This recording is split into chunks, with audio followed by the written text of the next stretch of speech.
Hello friends, मैं हूं देव और मैं आपका इस पढ़ाई के सुहाने सफ़र में हार्दिक स्वागत करता हूं। तो पिछले वीडियो में हमने BPCS 186 का यूनिट 1 पढ़ा था। आज हम इसका यूनिट 2 पढ़ने जा रहे हैं, जो कि है मॉडल्स ऑफ स्ट्रेस। तो पिछले वीडियो में हमने स्ट्रेस की इंट्रोडक्शन पढ़ी थी और उसके बारे में काफ़ी सारी चीज़ें जानी थी। अब हम मॉडल्स ऑफ स्ट्रेस के बारे में इस यूनिट में जानेंगे। इसमें सबसे पहले हम मॉडल ऑफ स्ट्रेस, उसके प्रकार जो भी हैं उसके बारे में डिटेल में जानेंगे। चलिए अब सबसे पहले हम इसके सेक्शन 2.2 मॉडल्स ऑफ स्ट्रेस पे आते हैं।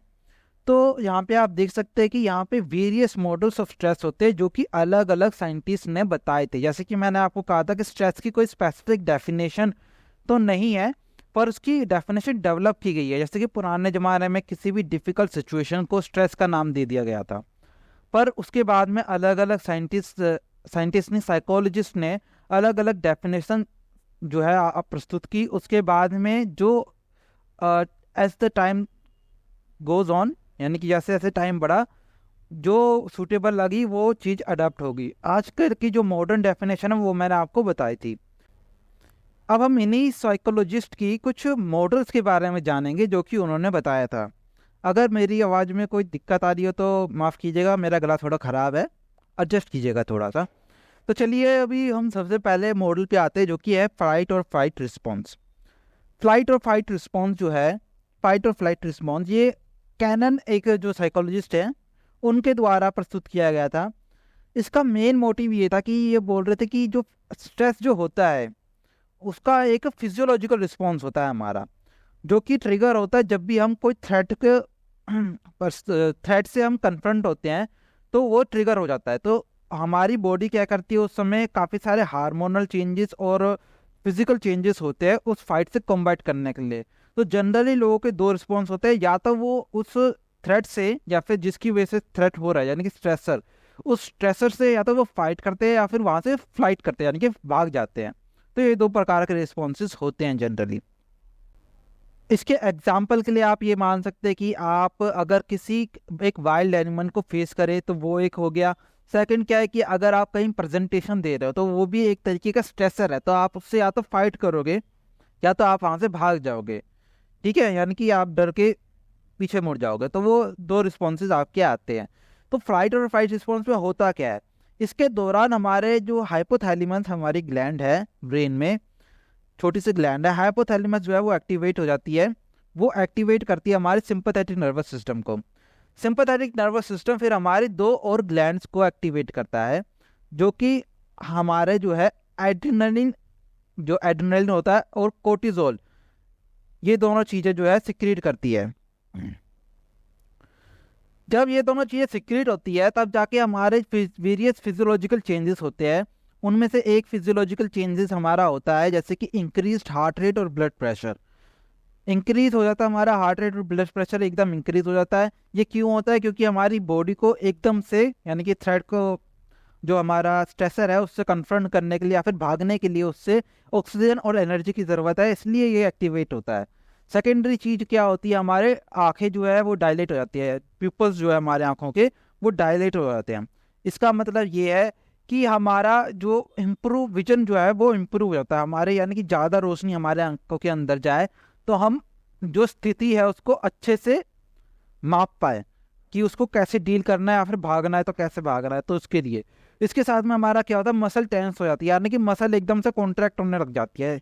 तो ये इसलिए होता है क्योंकि वही आपका जो है रिस्पॉन्स टाइम जल्दी हो जाए, तो आप जल्दी से, क्योंकि आप ये देखेंगे हमारी मसल जितनी भी है वो मूव सिर्फ कॉन्ट्रैक्शन पे ही करते हैं, यानी कि जब हमारे मसल कॉन्ट्रैक्ट होते हैं तभी हम मूव कर पाते हैं कोई भी चीज़, चाहे वो हम पुशिंग या फिर पुलिंग मोशन हो, यानी कि खींचना या फिर धक्का देना, दोनों मोशन में हमारी मसल सिर्फ कॉन्ट्रैक्ट हो रही है।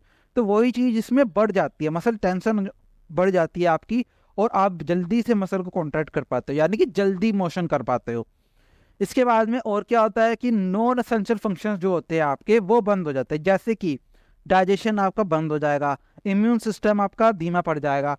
ये सारी चीज़ें होती है। ये सारी चीज़ें क्यों होती है? क्योंकि आपको जो अभी थ्रेट है उससे आपको डील करना है, उसके लिए आपका ये एनर्जी कंजर्व करने के लिए ये सिस्टम को बंद कर देता है। ये सारी चीज़ें आपको इस रिस्पॉन्स में देखी जा सकती हैं। यहाँ पे एक डायग्राम भी दे रखा है जिसमें थोड़ा सा ये सिस्टमेटिकली बता रखा है कि क्या क्या चीज़ें होती है। जैसे कि आप देख सकते हैं थ्रेटनिंग सिचुएशन होती है, फिर उसके बाद में आपका हाइपोथैलेमस एक्टिवेट होता है। हाइपोथैलेमस दो चीज़ें करता है, एंडोक्राइन सिस्टम और सिंपैथेटिक नर्वस सिस्टम दोनों को एक्टिवेट करता है। Sympathetic nervous system adrenaline gland को एक्टिवेट करता है जो कि हमारी एड्रेनलिन को सिक्रीट करती है, एड्रेनलिन एंड नोर एड्रेनलिन, जिसको हम एपिनेफ्रिन और नोर एपिनेफ्रिन भी बोलते हैं। इसके बाद में जो हमारा सेकेंड सिस्टम जो एक्टिवेट होता है वो होता है पिट्यूटरी ग्लैंड का। एंडोक्राइन सिस्टम पिट्यूटरी ग्लैंड को एक्टिवेट करता है और फिर पिट्यूटरी ग्लैंड जो है वो कोर्टिसोल रिलीज करती है।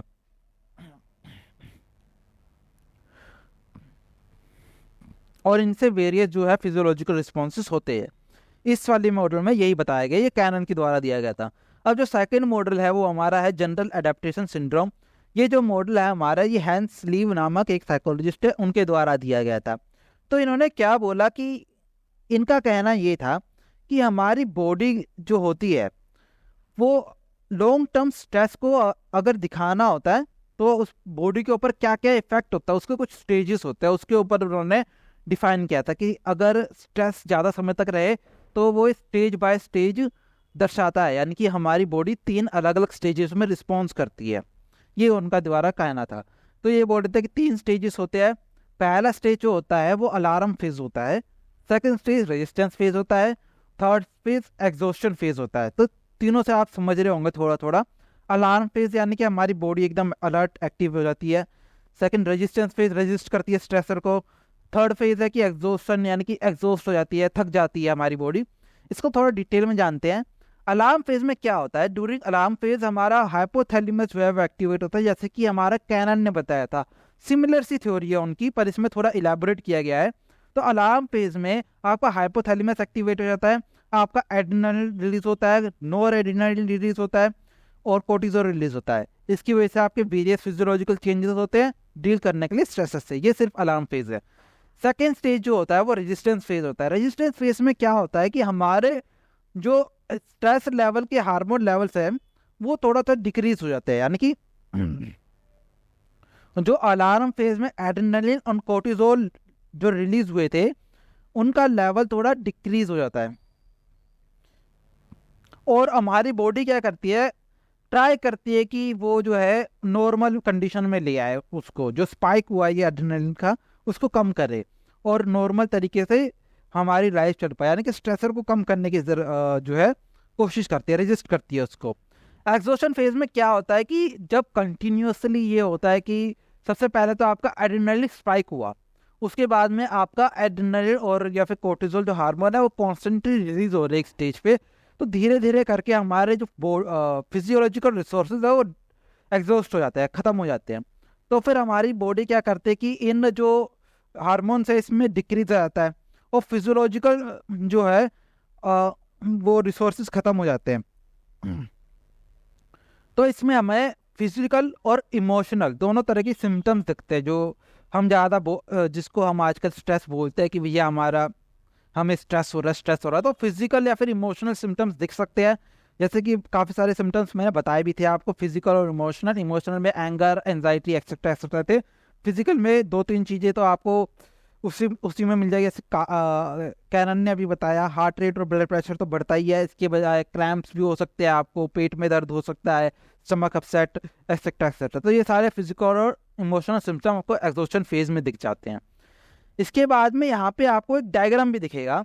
तो डायग्राम से आप देख सकते हैं कि जो भी एक पर्सन होता है वो पहले तो स्ट्रेस को परसीव करता है कि उसको लगता है कि उसको स्ट्रेस है, यानी कि जो सिचुएशन है वो स्ट्रेसफुल है, वो सिचुएशन को स्ट्रेसफुल लेगा। उसके बाद में फिर अलार्म फेज आएगा, उसके बाद में रेजिस्टेंस फेज, उसके बाद में एग्जॉस्शन फेज।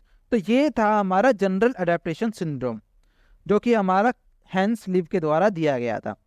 इसके बाद में जो हमारा आता है मॉडल ऑफ स्ट्रेस वो है कॉग्निटिव अप्रेजल मॉडल। जो कॉग्निटिव अप्रेजल मॉडल है ये जो है हमें लैज़रस के द्वारा दिया गया था। स्पेसिफिकली बोले तो ये हमें रिचर्ड लैज़रस के द्वारा दिया गया था। रिचर्ड लैज़रस हमारी बुक में नहीं दे रखा, पर नाम उनका रिचर्ड लैज़रस है, चाहो तो लैज़रस भी लिख सकते हो। तो इनका ये कहना था कि कॉग्निटिव अप्रेजल में जो हमारा कॉग्निशन है, यानी कि हमारी समझने की शक्ति, वो बहुत ज़्यादा इम्पोर्टेंट रोल लेती है। तो क्या करते हैं कि भैया जो भी स्ट्रेस होता है वो सिर्फ स्ट्रेसर के ऊपर डिपेंड नहीं होता। ये कह रहे थे कि भी स्ट्रेस जो होता है वो सिर्फ स्ट्रेसर के ऊपर डिपेंड नहीं करता कि भाई स्ट्रेसर आ गया तो हमें स्ट्रेस होगा, नहीं, ये इंडिविजुअल के ऊपर भी डिपेंड करता है कि वो उस स्ट्रेसर को कैसे लेता है।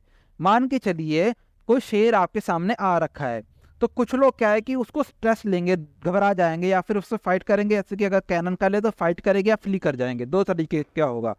पर अगर मान लीजिए वही पर्सन एक जू कीपर है और उसको शेर को हैंडल करना आता है, तो वो उसको स्ट्रेस नहीं परसीव करेगा। तो इनका ये कहना था हमारा कॉग्निशन इसके ऊपर काफ़ी ज़्यादा इम्पैक्ट करता है कि स्ट्रेसर जो है वो उसको परसीव कर रहा है एज ए स्ट्रेस या फिर नहीं। तो इनका ये कहना था। तो इसके ये बोल रहे थे कि इसका स्टेजेस होते हैं। तो मेनली दो प्रकार के कॉग्निटिव अप्रेजल प्रोसेसेस होते हैं, यानी कि हम स्ट्रेसर को अप्रेज करते हैं कि वो स्ट्रेस लेने के लायक है कि नहीं। तो इसके अप्रेजल होते हैं, यानी कि उसको नापा जाता है, अप्रेज किया जाता है। तो अप्रेजल दो अप्रेजल प्रोसेसेस होते हैं, स्टेजेस होते हैं। प्राइमरी अप्रेजल होता है, सेकेंडरी अप्रेजल होता है। प्राइमरी अप्रेजल में क्या होता है कि इसमें इंडिविजुअल जो है, जो भी आदमी है, वो ये चीज़ चेक करता है कि स्ट्रेसर का क्या सिग्निफिकेंट है हमारी जो है एवरीडे लाइफ में, उसका क्या रिजल्ट आ रहा है, ये चेक करता है। अगर या तो उसका जो रिजल्ट है वो पॉजिटिव आ रहा है या फिर वो जो है न्यूट्रल है, तो उसको जो है डेंजर परसीव नहीं होता, वो इररिलेवेंट उसको कंसीडर करता है। हमारा माइंड उसको इररिलेवेंट कंसीडर करता है। और अगर उसका कोई अप्रेजल आ रहा है कि भैया वो नेगेटिव है या फिर डेंजरस है, तब उसको भैया जो है कंसीव किया जाएगा एज ए डेंजर, अगर उसका जो है नेगेटिवली परसीव किया गया उसको।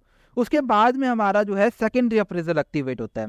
सेकेंडरी अप्रेजल में क्या होता है कि उसको इवेल्युएट किया जाता है कि जो डेंजर है उसको इवेल्युएट किया जाता है कि क्या हम उससे डील कर सकते हैं या फिर नहीं कर सकते। एज ए एग्जाम्पल अभी बताता हूँ, जैसे कि शेर आया था, तो अगर कोई आम आदमी होता वहाँ पे, तो वो बोलता कि भैया हम शेर से डील नहीं कर सकते, हमें इसकी नॉलेज नहीं है, तो वो डर जाता, उसको स्ट्रेस होता। वहीं पे एक जू कीपर है, उसको नॉलेज है शेर को डील करने की, तो वो इतना नहीं घबराता। तो ये क्या कह रहे थे कि सेकेंडरी अप्रेजल में क्या होता है कि इंडिविजुअल अपने स्ट्रेस का डेंजर जो है उसको देखता है कि क्या हम उससे डील कर सकते हैं। तो उसके लिए वो सबसे पहले ये चेक करता है कि क्या हमारे पास में उसके लिए एक्सपीरियंस या फिर सफिशिएंट रिसोर्सेस हैं उससे डील करने के लिए।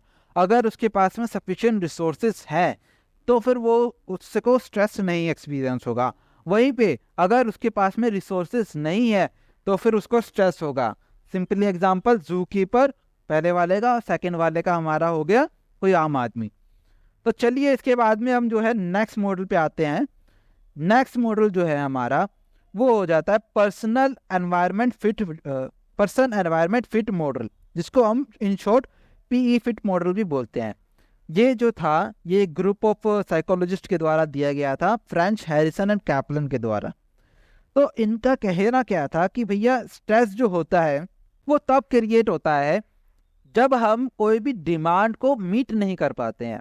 कहने का मतलब ये है, वो ये कह रहे थे कि कोई भी इंडिविजुअल होता है, उसके पास में कुछ डिमांड होती है और उसके पास में कुछ रिसोर्सेज होते हैं जिससे कि वो उस डिमांड को पूरा कर पाए। अगर इस बीच में जो है मिसमैच हो जाए, या तो भैया आपके डिमांड जो है वो ऐसी है कि उसको पूरा करने के लिए आपके पास में रिसोर्सेज नहीं है, जैसे कि फॉर एग्जांपल अगर किसी को कोई महंगा फ़ोन चाहिए या फिर कोई ऐसी एक्सपेंसिव चीज़ चाहिए, कोई कपड़े चाहिए या फिर जूते चाहिए, कुछ भी चीज़ चाहिए ऐसी, और उसके पास में पैसा नहीं है, तो ये जो है मिसमैच कि उसको डिमांड तो है पर उसके पास में पैसा यानी कि रिसोर्सेज नहीं है, तो उसको स्ट्रेस फील होगा उस डिमांड को, यानी कि इसके बीच में मिसमैच को। तो यही बोल रहे थे कि पर्सन और एनवायरनमेंट, यानी कि एक पर्सन, उसकी डिमांड, और उसका एनवायरनमेंट यानी कि उसकी एबिलिटी या फिर उसके रिसोर्सेस के बीच में मिसमैच होने के कारण ही स्ट्रेस होता है, इनका ये कहना था। और वहीं पे अगर उसके पास में वो चीज़ सफिशिएंट होगी, यानी कि अगर उसके पास में रिसोर्सेस फुलफिल हो रहे होंगे डिमांड पूरा करने के लिए, तो स्ट्रेस नहीं होगा। तो इसके बाद में हम जो है नेक्स्ट स्टोरी पे जो नेक्स्ट मॉडल पे आते हैं, वो है हमारा साइकोडायनेमिक थ्योरी। तो साइकोडायनेमिक थ्योरी हमारे सिगमंड फ्रॉड के द्वारा दी गई थी। बुक में हमारे फ्रॉड ही दे रखा है, पर फ्रॉड नहीं फ्रूड होगा ये, पर सिगमंड फ्रूड के द्वारा दी गई थी ये। और इसका ये कहना था कि स्ट्रेस जो होता है वो हमारे अनकॉन्शियस कॉन्फ्लिक्ट या फिर अर्ली एक्सपीरियंसेस से डेवलप होता है। यानी कहने का मतलब ये था कि मान लो कि आपका कुछ आंतरिक मन में या फिर सबकॉन्शियस माइंड में आपको चल रहा है, तो वो उसके कारण आपका स्ट्रेस के प्रति आप यानी कि आप ज़्यादा कमज़ोर हो जाते हो। स्ट्रेसफुल सिचुएशन में आप कमज़ोर पड़ जाते हैं या फिर कमज़ोर हो, आप स्ट्रेस को नहीं झेल पाते। तो वो चीज़ को ये बोल रहा है कि अगर आपकी अनकॉन्शियस कॉन्फ्लिक्ट है या फिर कोई अर्ली एक्सपीरियंस ही है, जैसे कि कोई ट्रॉमेटिक एक्सपीरियंस है आपका बचपन का, काफ़ी लोगों का होता है, तो उस तरीके से आपके जो ये ट्रॉमेटिक एक्सपीरियंस है ये आपको वल्नरेबल बना देते हैं, यानी कि आपको कमज़ोर कर देते हैं स्ट्रेसफुल सिचुएशन में।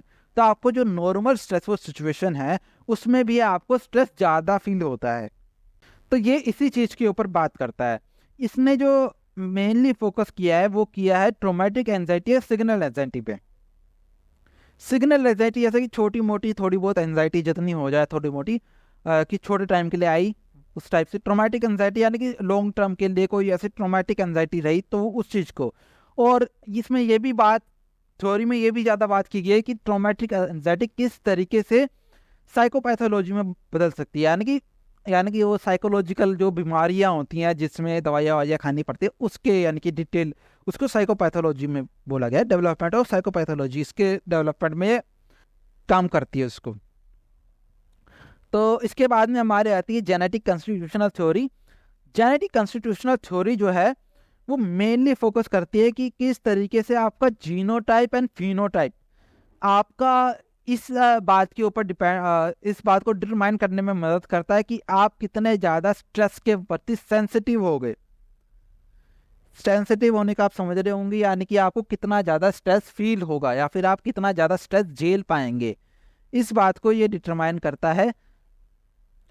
तो ये कहना क्या चाह रहे थे कि ये बोल रहे थे कि एक इंडिविजुअल जो है वो ज़्यादा स्ट्रेस यानी कि वो मोर प्रोन टू स्ट्रेस है, यानी कि उसको स्ट्रेस होने के चांसेस ज़्यादा होते हैं क्योंकि वो जेनेटिकली ऐसे बने होते हैं, उनके जीन्स में ऐसा है। क्योंकि वो इसको इस तरीके से कह सकते हैं कि जीन्स में इस प्रकार से है कि वो ज़्यादा जल्दी स्ट्रेसफुल हार्मोन ज़्यादा जल्दी रिलीज होते हैं। क्विकर एक्टिवेशन होता है, क्विक फाइट और फ्लाइट रिस्पॉन्स का जो हमारा नेचुरल रिस्पॉन्स है उसका जल्दी एक्टिवेशन होता है। ऐसी करके ये जेनेटिकली मॉडिफाइड है, इस थ्योरी का ये कहना था।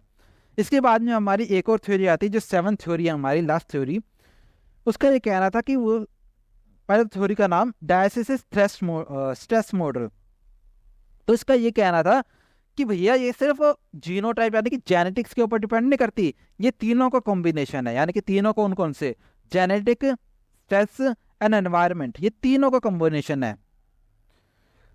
तो जेनेटिक्स एंड एनवायरनमेंट का किस प्रकार से, तो ये कह रही थी कि भैया आप स्ट्रेस फील करेंगे कि नहीं करेंगे ये इस बात के ऊपर डिपेंड करता है कि आपका एनवायरनमेंट और जेनेटिक्स कैसा है। तो कहने का मतलब इनका ये था कि आपकी जेनेटिक वल्नरेबिलिटी यानी कि आपका जेनेटिक जो है, जेनेटिक्स में जो स्ट्रेस के प्रति कमजोरी है वो जो है आपके क्रोनिक कोई भी चीज़ हुई आपके साथ में, यानी कि आपके एनवायरनमेंट के साथ में जो भी चीज़ें हुई आपके पास में या फिर जो भी आपको अभी डिस्कम्फर्ट हो रहा है एनवायरनमेंट में। एनवायरनमेंट का मतलब समझ रहे हो गया, यानी कि आपके आसपास जो भी चीज़ों की वजह से आपका स्ट्रेस हो रहा है उसके साथ में वो इंटरेक्ट करती है आपकी जेनेटिक वल्नरेबिलिटी, और उसके द्वारा आपका जो है स्ट्रेस रिलेटेड डिसऑर्डर डेवलप होता है। तो इसका कहना ये था। तो ये होगी हमारे डायसिस स्ट्रेस मॉडल। तो इतने थे हमारे स्ट्रेस मॉडल सारे। तो ये तो हो गया आपके 7 मॉडल्स।